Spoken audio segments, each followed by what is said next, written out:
ఈసారి sun Risers కి కొత్త కెప్టెన్ రాబోతున్నాడా? అసలు పాట్ కమెంట్స్ రికవరీ సంగతి ఏంటి? లాస్ట్ సీజన్ తర్వాత ఆర్సీబీ బ్రాండ్ ఎక్కడికి వెళ్ళిపోయింది? రాజస్థాన్ అయితే కెప్టెన్సీ విషయంలో పెద్ద డిసిషన్ తీసుకున్నారు.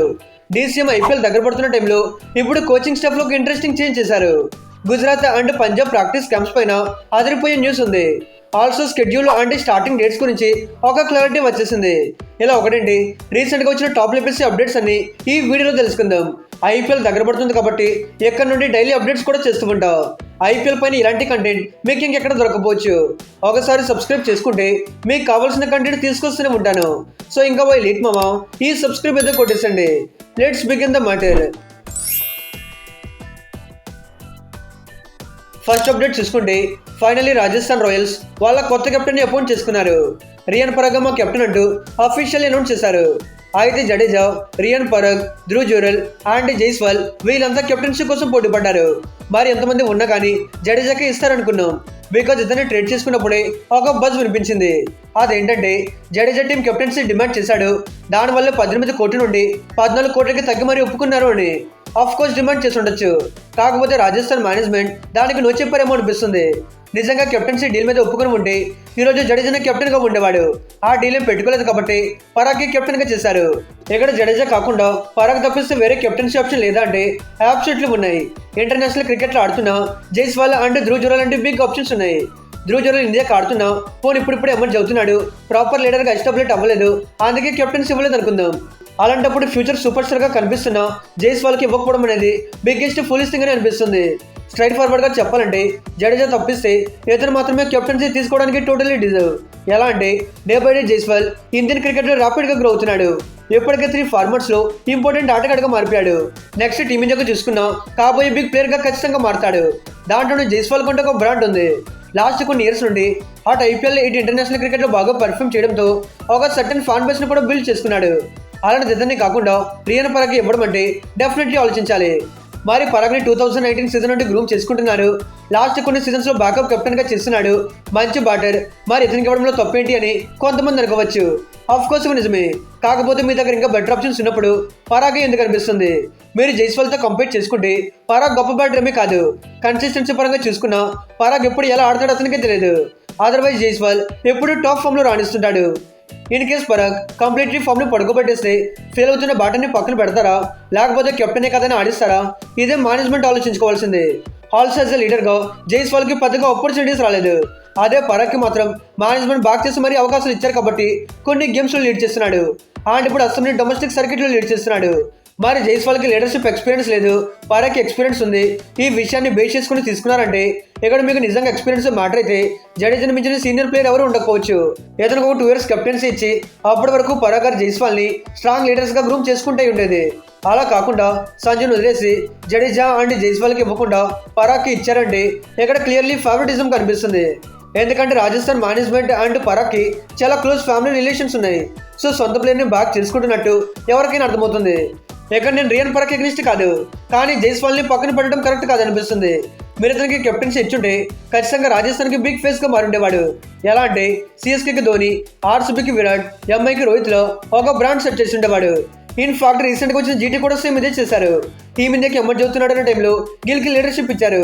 అదే ఇప్పుడు చూస్తే మనోడే టీమిండియాని లీడ్ చేస్తున్నాడు. సో ఈ విధంగా జైస్వాల్కి ఇచ్చుంటే రాజస్థాన్ టీంకి ఒక బ్రాండ్ ఇమేజ్ క్రియేట్ అయి ఉండేది. పరాగ్కి ఇవ్వడం వల్ల ఆ brand value and team value పడిపోతుందేమో అనిపిస్తుంది. మరి పరాగ్కి కెప్టెన్సీ ఇవ్వడం పైన మీ ఒపీనియన్ ఏంటో let me know in the comments. Second update విషయానికి వస్తే రీసెంట్లీ పంజాబ్ వాళ్ళ ప్రిపరేషన్స్ ని మొదలు పెట్టిస్తారు. అబుదాబి వెళ్ళి మరి అక్కడ ఓవర్సీస్ ట్రైనింగ్ క్యాంప్ కండక్ట్ చేశారు. ఇదైతే Feb 8 నుండి 14th మధ్యలో షేక్ జైర్ స్టేడియంలో జరిగింది. ఈ క్యాంప్ లో స్టార్ ప్లేయర్ యుజ్వేంద్ర చాహల్తో పాటు శశాంక్ సింగ్, ప్రభు సిమ్రన్ సింగ్, నెహల్ వదీరా, హర్ప్రీత్ బెర్, పైలా అవినాష్, విశాల్ నిషేద్, ప్రీనా షారియా, ప్రవీణ్ డూబే అండ్ యష్ ఠాకూర్ లాంటి ఇండియన్ ఇంపార్టెంట్ కోర్ ప్లేయర్స్ అంతా జాయిన్ అయ్యారు. దీనికి ముందు జనవరి 16 to 20 మధ్యలో ఉదయపూర్లో ఒక ప్రీ సీజన్ క్యాంప్ కండక్ట్ చేశారు. మరి సీజన్ స్టార్టింగ్ ముందు ప్రతి టీం ప్రాక్టీస్ క్యాంప్ స్టార్ట్ చేయడం నార్మలే, కానీ పంజాబ్ సీజన్ కు ముందే ఇన్ని పెడుతున్నారు అంటే వాళ్ళు టోర్నమెంట్ పైన ఎంత డిస్ప్లేట్ గా ఉన్నారో అర్థమవుతుంది. అయితే చిన్న ప్రీ సీజన్ క్యాంప్స్ పెట్టడానికి రీజన్ ఏంటంటే అసలు domestic players fully fitness levels తో ఉన్నారా లేదా, ఏమైనా ఇంజురీ కన్సర్న్స్ ఉన్నాయా, మ్యాచ్ సిమ్యులేషన్స్ గురించి చెప్పడం. అండ్ కొత్త సీజన్ లో అందరూ ప్లేయర్స్ మధ్య ఒక కెమిస్ట్రీ బిల్డ్ అయ్యేలా చేస్తారు. దాంట్లోనూ సీజన్ స్టార్ట్ అయ్యేటప్పుడు స్టార్స్ అందరూ క్యాంప్లో జాయిన్ అవుతారు కాబట్టి అలాంటప్పుడు డొమెస్టిక్ ప్లేయర్స్ పైన స్పెషల్ ఫోకస్ పెట్టడానికి పెద్ద టైం దొరకదు. ఇలాంటి క్యాంప్స్లో వాళ్ళ గేమ్ టెక్నిక్ని బెటర్ చేసుకోవచ్చు. ఏదేమైనా మరికొన్ని రోజుల్లో పంజాబ్ మెయిన్ క్యాంప్ స్టార్ట్ చేస్తారు. థర్డ్ అప్డేట్ చూసుకుంటే రీసెంట్లీ ఢిల్లీ క్యాపిటల్స్ వాళ్ళ కోచింగ్ స్టాఫ్లో ఒక ఇంట్రెస్టింగ్ చేంజ్ చేశారు. అదేంటో కాదు, కొత్త అసిస్టెంట్ కోచ్గా అయాన్ బల్ని అపాయింట్ చేసుకున్నారు. లాస్ట్ సీజన్లో మాథ్యూ మోట్ ఉండేవాళ్ళు. అయితే కిందసారి డీసీ క్వాలిఫై కాకపోవడానికి చాలా రీజన్స్ ఉన్నాయి. దాంట్లో కోచింగ్ స్టాఫ్ ఒక రీజన్ అయితే దాంట్లో ఉన్న head coach and batting coach ఇలా అందరినీ పీకేయాలి. అలా కాకుండా ఒక్క అసిస్టెంట్ కోచ్ని మాత్రమే పీకేస్తారు అంటే సంథింగ్ ఈజ్ ఫిష్ అనిపిస్తుంది. అది కూడా ఆప్షన్కి ముందే తీసుంటే ఒక అర్థం ఉండేది. కానీ సీజన్ స్టార్టింగ్ ముందు ఎందుకు తీసారండు? ఎనీహో కొత్త కోచ్ బల్ విషయానికి వస్తే మనోడైతే former England team player, especially test and ODI format లో ఒక వెటరన్ బ్యాటర్. మరి రిటైర్ అయిపోయాక ఇంగ్లాండ్ జూనియర్ టీమ్ కి కోచింగ్ రోల్లో పనిచేశారు. అంటే 2024 టైంలో ఇంగ్లాండ్ అండర్ 19 టీమ్ కి బ్యాటింగ్ కోచ్ గా పనిచేశారు. ఆల్సో 2024 లో శ్రీలంక టీమ్ కి బ్యాటింగ్ కోచ్ గా చేశారు. 2023 వరల్డ్ కప్ కోసం న్యూజిలాండ్ టీమ్ లో పనిచేశారు. అలాంటిది 100 లీగ్ లో పనిచేసిన ఎక్స్పీరియన్స్ కూడా ఉంది. మరి పెద్ద సక్సెస్ఫుల్ తోప్ కోచ్ అని కాదు కానీ ఒక క్యాజువల్ కోచ్ ని పెట్టుకున్నారు. మరి చూడాలి ఇతను వచ్చాకైనా ఢిల్లీ జాతకం ఏమైనా మారుతుందో లేదు. ఫోర్త్ అప్డేట్ చూసుకుంటే గుజరాత్ టైటన్స్ కూడా వాళ్ళ ప్రీ సీజన్ ప్రాక్టీస్ క్యాంప్ ని స్టార్ట్ చేశారు. Feb 16న కొంతమంది ప్లేయర్స్తో ఈ క్యాంప్ని కండక్ట్ చేశారు. ఈ విషయాన్ని Gujarat Titans chief operating officer Arvinder Singh చెప్పుకొచ్చారు. బేసిక్లీ జీటీ ఏంటంటే ప్రతి సీజన్ స్టార్టింగ్ ముందు ఈ ప్రీ సీజన్ క్యాంప్స్ని పెడుతుంటారు. ఆల్రెడీ జాన్లో పెట్టారంట. అప్పుడు 10 నుండి 13 మంది ఇండియన్ డొమెస్టిక్ ప్లేయర్స్ జాయిన్ అయ్యారు. మళ్ళీ ఇప్పుడు పెట్టారు. ఈ క్యాంప్లో సాయి సుదర్శన్, సాయి కిషోర్, షారుఖ్ ఖాన్ ఇలాంటి పెద్ద పెద్ద ఆటగాళ్ళంతా ఉన్నారు. ఎప్పటికైతే జీటీ పైన వచ్చిన అప్డేట్ ఇది. ఇంకా ఏమైనా వస్తే నేను వీడియో చేస్తాను. ఫిఫ్త్ అప్డేట్ విషయానికి వస్తే IPL schedule and starting date పైన చాలా మంది అడుగుతున్నారు. ఆల్రెడీ దీని గురించి సపరేట్గా వీడియో చేశాను. ఎనిమిది అడుగుతున్నారు కాబట్టి ఈసారి మార్చి 26న స్టార్ట్ అయ్యే ఛాన్స్ ఉంది. Because IPL governing council last time next 3 seasons కోసం స్టార్టింగ్ అండ్ ఎండింగ్ డేట్స్ని అనౌన్స్ చేశారు. అకార్డింగ్ టు దట్ మార్చి 26న స్టార్ట్ అయ్యి మే 31న ఫినిష్ అవుతుందని చెప్పారు. ఇప్పుడు వరల్డ్ కప్ చూస్తే మార్చ్ 8th ఫినిష్ అయిపోతుంది కాబట్టి 26న స్టార్ట్ చేస్తే 18 డేస్ గ్యాప్ ఉంటుంది. అంత గ్యాప్ ఎందుకు అనుకుంటే కాస్త ఎర్లీగా అయినా స్టార్ట్ చేయొచ్చు. ఇన్ కేస్ ముందుగానే స్టార్ట్ చేయాలంటే మార్చి 19 తర్వాతే స్టార్ట్ చేస్తారు. మీరు 20న స్టార్ట్ చేస్తే ఫ్రైడే పడుతుంది కాబట్టి ఆ తర్వాత వీకెండ్ డబుల్ హండ్రెడ్ మ్యాచెస్ పెట్టుకోవచ్చు. ఒక బేసిక్ లీగ్ షెడ్యూల్ని ఇలానే ప్లాన్ చేస్తారు. కుదిరితే 19th లేకపోతే 26. ఇవి తప్పిస్తే మిగతా డేట్స్ కోసం డెఫినెట్లీ వెళ్ళకపోవచ్చు. ఆల్సో షెడ్యూల్ విషయానికి వస్తే యూజువల్లీ ఐపీఎల్ ముందు షెడ్యూల్ రిలీజ్ చేయడానికి 2 నుండి 4 వారాల టైం తీసుకుంటారు. మరి రీసెంట్గా వచ్చిన రిపోర్ట్స్ ప్రకారం అయితే మాత్రం మరో 1 వీక్లో అఫీషియల్గా రిలీజ్ చేస్తారని చెప్తున్నారు. ఇన్ కేస్ 1 వీక్ తర్వాత కాకపోయినా మేబీ ఈ మంత్ ఎండింగ్ షెడ్యూల్ని రిలీజ్ చేస్తారు. Also one more important thing చూసుకుంటే అదే opening match. Last time RCB champions కాబట్టి ఈసారి ఓపెనింగ్ అండ్ ఫైనల్ మ్యాచ్ చిన్నస్వామిలోనే ఆడతారు. ఇక్కడ మ్యాచెస్ పెట్టుకోండి అని పర్మిషన్ కూడా ఇచ్చేశారు. దాంట్లో ఇప్పటివరకు చిన్నస్వామిలో ఒక్క ఐపీఎల్ ఓపెనింగ్ మ్యాచ్ కూడా ఆడలేదు. ఈసారి ఫర్ ద ఫస్ట్ టైం గ్రాండ్గా ఆడబోతున్నారు. ఓపెనింగ్ మ్యాచ్లో అయితే ఆర్సీబీ డెఫినెట్లీ ఉంటారు. కానీ ఎవరిపైన ఆడతారనేదే డౌట్ అంతా. Most likely CSK or MI ఈ 2 టీమ్స్లో ఒకటి ఆడొచ్చు. ఆడితే ఆర్సీబీ వర్సెస్ సిఎస్కే, లేకపోతే ఎంఐ వర్సెస్ ఆర్సీబీ ఆడతారు. ఇక ఆరో అప్డేట్ చూసుకుంటే ఇది ఆర్సీబీ టీం నుండి వచ్చింది. బేసిక్లీ నార్మల్ టైమ్స్లోని మనలో క్రేజ్ లెవెల్లో ఉంటుంది. అలాంటిది ఛాంపియన్స్ అయ్యాక క్రేజ్ క్రాకర్లో ఎక్కడికో వెళ్ళిపోయింది. అదే ఆర్సీబీ కొత్త స్పాన్సర్స్ గురించి మాట్లాడుతున్నాం. లాస్ట్ టైం ఖతర్ ఎయిర్వేస్ వాళ్ళు మెయిన్ స్పాన్సర్స్గా ఉండేవాళ్ళు. 2023, 24 అండ్ 25 ఈ 3 సీజన్స్కు గాను 75 కోట్ల అమౌంట్ ఇచ్చే స్పాన్సర్షిప్ తీసుకున్నారు. అప్పటి వరకు ఇది ఐపీఎల్లో సెకండ్ లార్జెస్ట్ డీల్గా ఉండేది.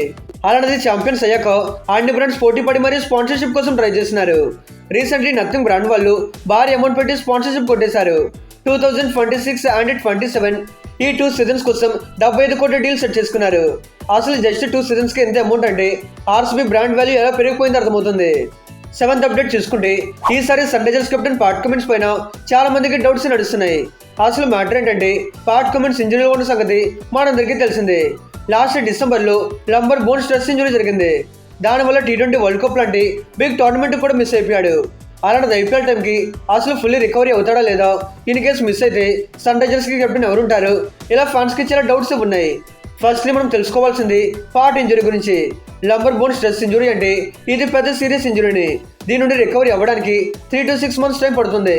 కాకపోతే పాట్ కమిన్స్ విషయంలో ఈ ఇంజరీ మరీ పెద్ద ఎక్స్ట్రీమ్ స్టేజ్లో లేదు. ఎక్కువ సీరియస్గా ఉంది అనే స్టేజ్లో లేదు. యూజువల్లీ రికవరీ అవ్వడానికి 4 to 6 weeks టైం పట్టొచ్చు. అయితే రీసెంట్లీ పాట్ కమిన్స్ ప్రెస్ కాన్ఫరెన్స్లో మాట్లాడుతూ ఎస్ఆర్హెచ్ గురించి కొన్ని ఇంట్రెస్టింగ్ కామెంట్స్ చేశారు. కంటిన్యూస్లీ 3rd సీజన్లో సన్ రైజర్స్కి కెప్టెన్షిప్ చేయడం బాగుంది. అండ్ ఈసారి మా దగ్గర Abhishek, Ishan, Head and Klaasen తో బ్యాటింగ్ లైనప్ స్ట్రాంగ్ గా కనిపిస్తుంది. వీళ్ళంతా కలిసి మార్చి నుండి స్టేజ్ ఫైర్ స్టార్ట్ చేస్తారు అనుకుంటున్నా. అయితే కొన్ని వీక్స్ తర్వాత మరో స్కానింగ్ వస్తుంది. అక్కడ అంతా బాగానే ఉండి తొందరగా రికవరీ అవ్వచ్చు అనే విధంగా చెప్పుకొచ్చాడు. మరి ఎప్పుడు తొందరగా రికవరీ అయ్యి ఆడదామా అనే ఇంటెన్షన్ లో పాటు కనిపిస్తున్నాడు.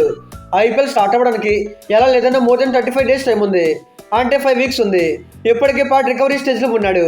లాస్ట్ చాలా వీక్స్ నుండి రెస్ట్ తీసుకుంటున్నాడు కాబట్టి షూర్లీ మరో 3 weeks లో ఫుల్లీ రికవరీ అయిపోయే ఛాన్సెస్ ఉన్నాయి.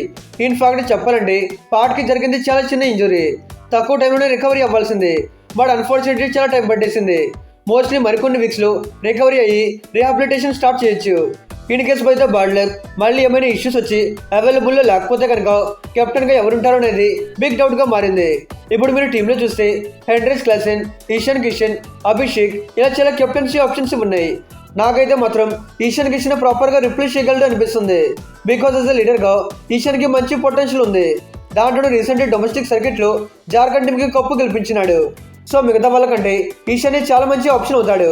ఇది పక్కన పెడితే పాట్ కమిన్స్ ఖచ్చితంగా రికవరీ అవుతాడు అనిపిస్తుంది. మరి ఇది గైస్ లేటెస్ట్ గా వచ్చిన అప్డేట్స్ అన్ని ఇవి. నెక్స్ట్ టాప్ లెవెల్స్ కంటెంట్ రెడీగా ఉంది. మీరు ఒకసారి సబ్స్క్రైబ్ చేసుకున్నారు అంటే నేను ఏ వీడియో పెట్టినా ఫస్ట్ మీరే చూడొచ్చు. సో ప్లీజ్ కొట్టేసండి. Okay friends, bye, thanks for watching.